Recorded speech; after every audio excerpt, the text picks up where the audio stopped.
Welcome back to another episode of the Here We Go podcast. I'm Trent Gang. We're here on a very cold car ride on the way to work this morning. It's definitely chilly out. We're right in the thick of winter, it feels like, and we haven't even quite hit winter yet.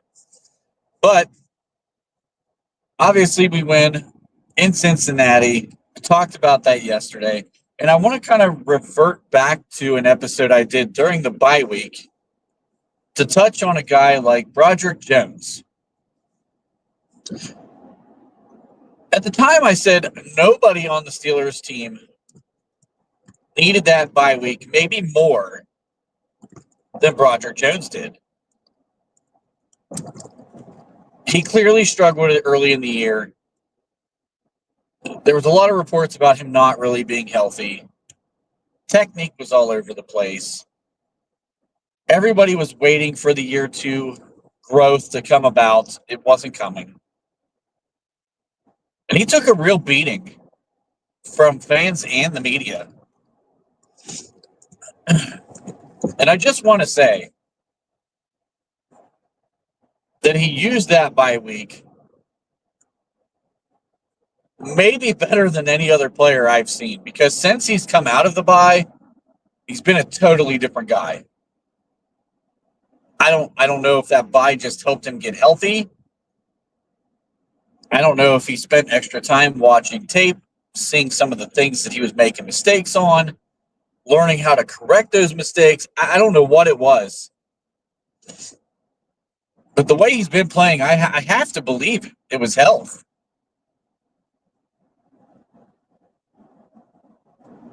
He's been a totally different player. I mean, he's stacked some really, really nice performances. And the interesting thing is, yesterday I put out a tweet, or whatever you want to call it, a post on X, talking about Broderick Jones and how I thought he was somebody who was kind of flown under the radar. Actually, I put one out after the game as well. I thought his performances had been kind of flying under the radar. He's surprisingly put up some pretty good games. And I don't know, I still haven't gotten anybody to see it, show me a chart of how many times he actually faced Trey Hendrickson, how many of those were pass plays, how many of those were run plays. But honestly, I don't care. Sam Hubbard's been a good player in this league for a long time. He's a crafty veteran. Not having the greatest year right now, but let's be honest, outside of Hendrickson, no one on that Cincinnati defense is having the greatest year right now. I really thought that I forgot Sam Hubbard even played in the game. That's how well Broderick Jones was playing.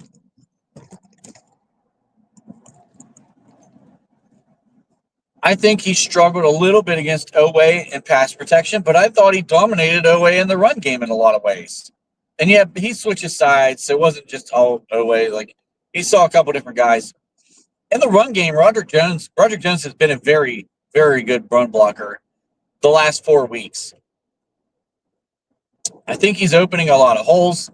I think he's a guy that right now you could count on running behind. And honestly, if we're in short yardage again, I kind of like where they flipped the formation to put Dan Moore, and Isaac Seumalo all one after another and run behind that stout front, and then they pulled Mason McCormick. I really like that look. I thought it was working. I don't know why we haven't gone back to it. Maybe they just assume defenses are going to know where the ball's going.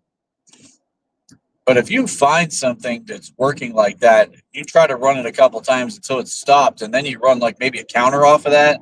I don't know. I just think that it's an interesting look. I think that the way Broderick Jones has been playing, the way Dan Moore has been playing in the run game specifically, Isaac Seumalo, Zach Frazier, those guys have played very good football. And I just want to say that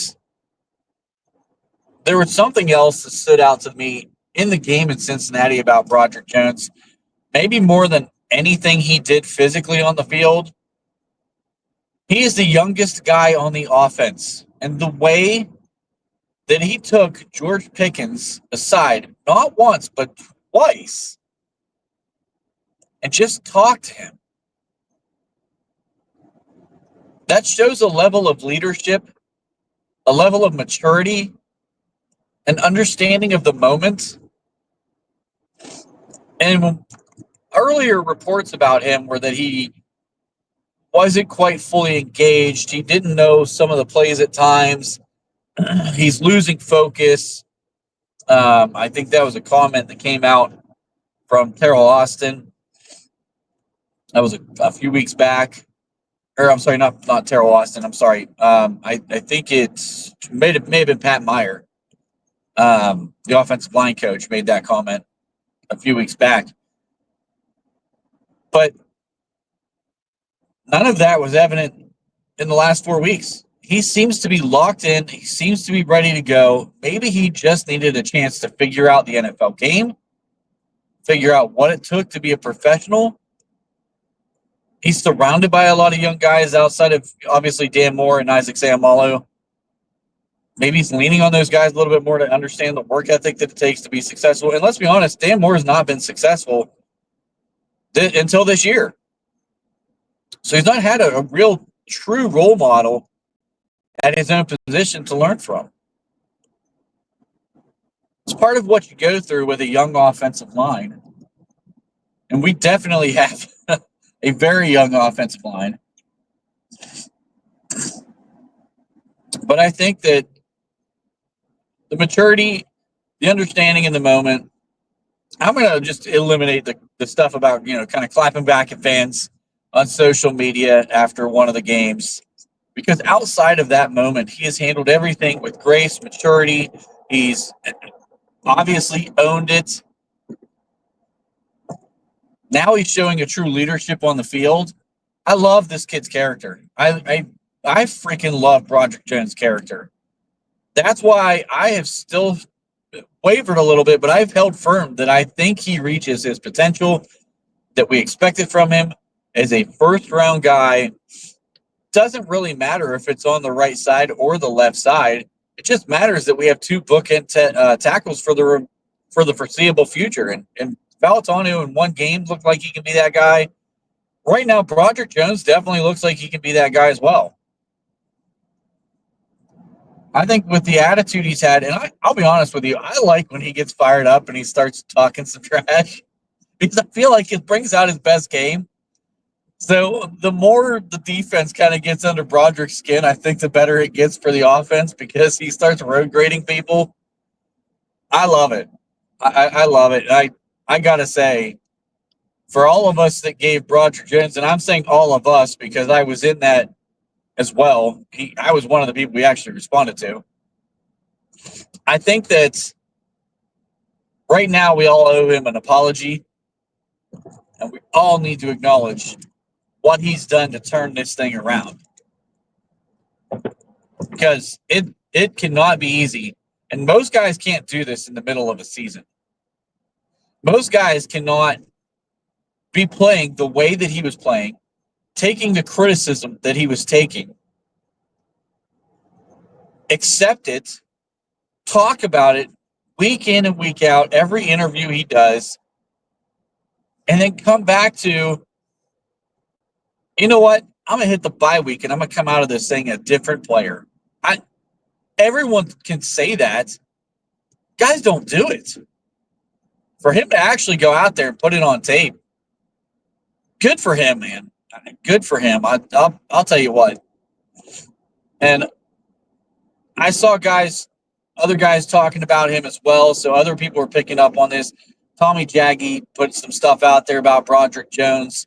Alan Saunders and Zachary Smith talked about it on their show, The Afternoon Drive. So it's interesting to me that I'm not the only guy seeing this, that other people are starting to put this out there. Good for him, man. I'm so happy for him. Not just because he was a first-round draft pick or that he was picked as highly as he was. None of that stuff, man. I just, as a human being, as a man that he is, the guy he's growing into, the player he's growing into, I like the kid. I like the attitude. Even the way that he came in and he understood, like, Chooks was there. Dan Moore was there. I'm not going to be the starter. A first-round draft pick in most scenarios are going to want to demand playing time early on, and he didn't.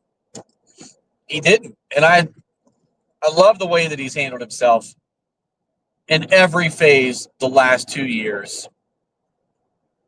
You could tell frustration was getting the better of him, especially when he started, like I said, replying to fans on social media. Obviously, he stopped that pretty quickly. And from here on out, he's done everything right. I mean, he's really just done everything right.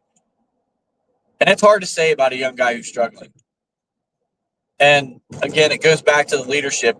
And then when you see that leadership play out on the field with the way he's talking to George Pickens, guys were teammates at Georgia, obviously have a relationship with one another. And I don't know, maybe if anybody gets through to George, it's Broderick. Talks to him after the 15-yard penalty when he drops the ball on Pratt, and then talks to him again after the celebration down by the goal line. I love it. I love the way Broderick Jones has conducted himself. And I think it's helped this offensive line continue to grow and get better, because I think we're approaching this realistic scenario where we become a good run-blocking offensive line. Mason McCormick continues to grow. He continues to get better. He's not perfect.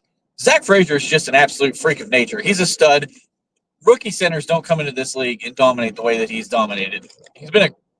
I think he is right now a top 10 center at worst. He's a top 7 center maybe right now, realistically. He's playing fantastic football. And he sets the tone with his physicality, his mean streak, the way that he plays through the whistle. Mason McCormick plays through the whistle. He's another young guy. Broderick Jones has been playing through the whistle. These guys are getting under defensive players' skin. They're getting in their heads. They're frustrating them. These guys don't want to play through the whistle in the NFL. They did that stuff in college. You know, these defensive players now, they're used to, okay, guys getting ready to go down. They're not waiting for an offensive lineman to come blast them 5 and 10 yards downfield because Najee's getting ready to fall to the ground. They're already quitting on the play. And it's really setting a tone and an attitude. And honestly, throwing Sayamalu back into the mix when we did, him working his way back into being healthy, Broderick Jones playing as well as he is right now, and Dan Moore being as consistent as he has all year and not really having the massive blow-up game, except when our offensive coaching staff decides they're going to be an idiot and just leave him one-on-one with the guy who just won Defensive Player of the Year for an entire game almost. He's played well.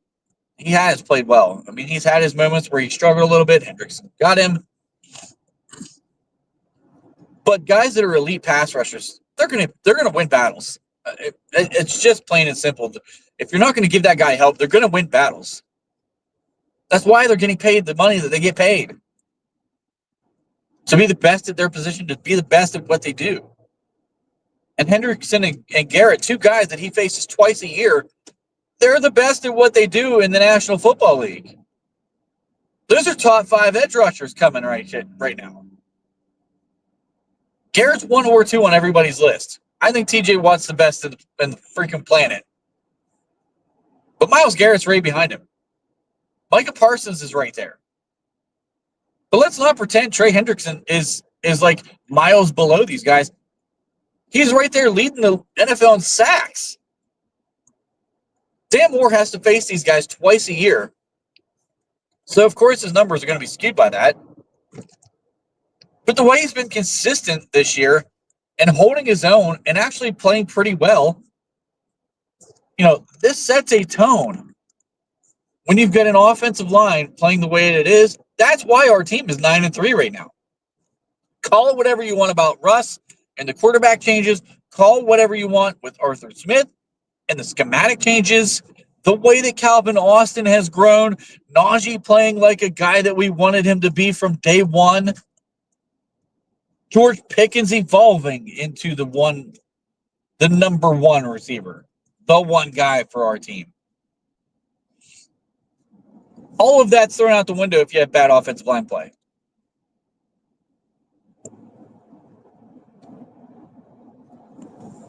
And this group seems to be gelling. We've been waiting for it. It takes time.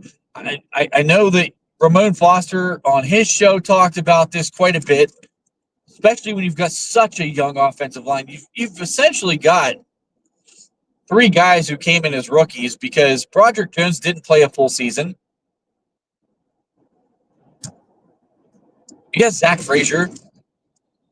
You got Mason McCormick. And at one point for 4 games, you had Spencer Anderson in there. Get 4 guys who were first or second year guys, none of which have played a full NFL season as a starter, leading the way for you. And that goes to the credibility of where Dan Moore is, because if we did not have that guy and you were relying on, Broderick Jones and Troy Falatanu, we were screwed. Falatanu gets hurt in camp, then he comes back and he gets hurt again. Out for the season?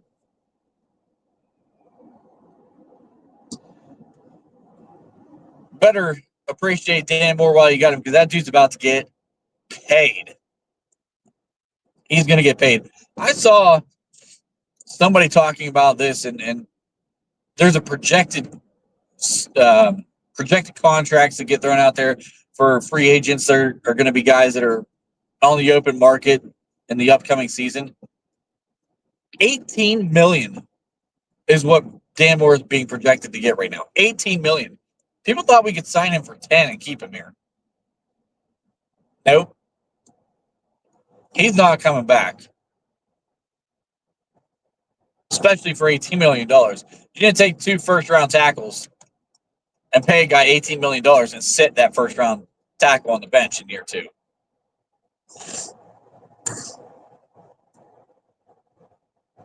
Good for Dan Moore. Another guy that's put up with a lot of crap from our fan base. Probably a little unfairly. I've talked about him being the worst left tackle in football. He's not this year. He's been a fine player. He's probably in the middle of the pack as far as left tackles in this league. He's definitely not Trent Williams, but he's nowhere near where he was the last 3 years. He's playing good football right now, and we needed it. We needed it.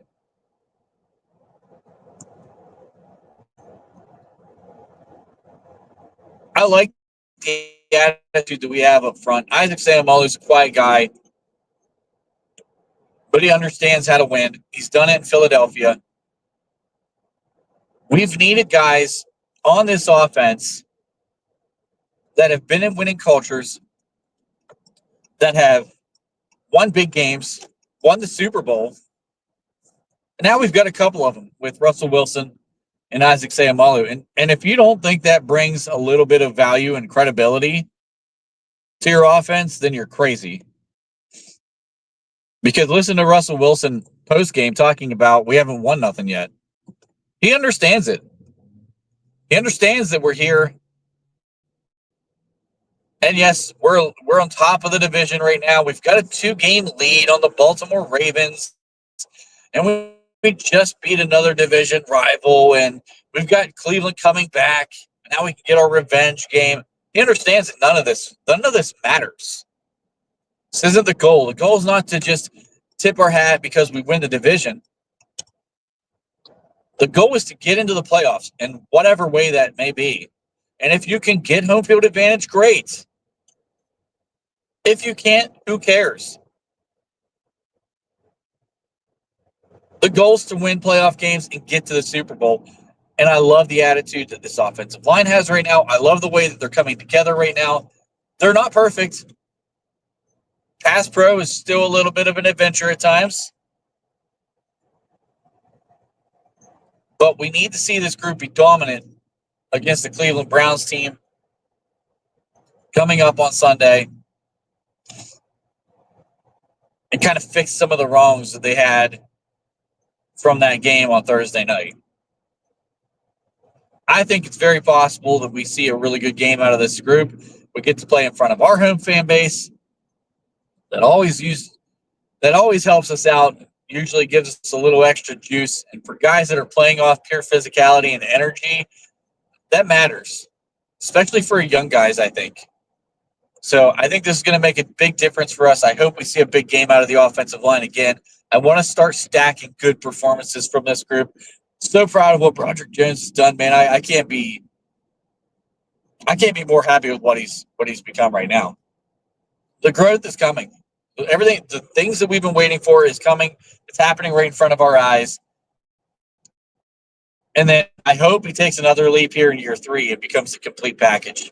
We'll see how it plays out the rest of the season, but I just wanted to tip my cap to him and kind of, eat a little bit of my own crow, because I've been very, very critical of him this year and talked a lot about how, I hear things about him being disengaged and things like that. He's turned that around. So great young guy, man. I can't say enough about his attitude, his character. That's the type of guy that we want in this organization. For all of the George Pickens antics and things that drive us crazy as an organization, they're all mental issues, mental mistakes. Broderick Jones has been none of that. You have to appreciate it, especially for a young guy who's the youngest guy on the offense who has struggled all year. Good for him. I hope he keeps it going. I hope he keeps finding success. I hope he keeps shutting all of us up. So let me know what you think. Have you noticed this with Broderick Jones? Where do you think his play is right now and relative to where you thought he would be?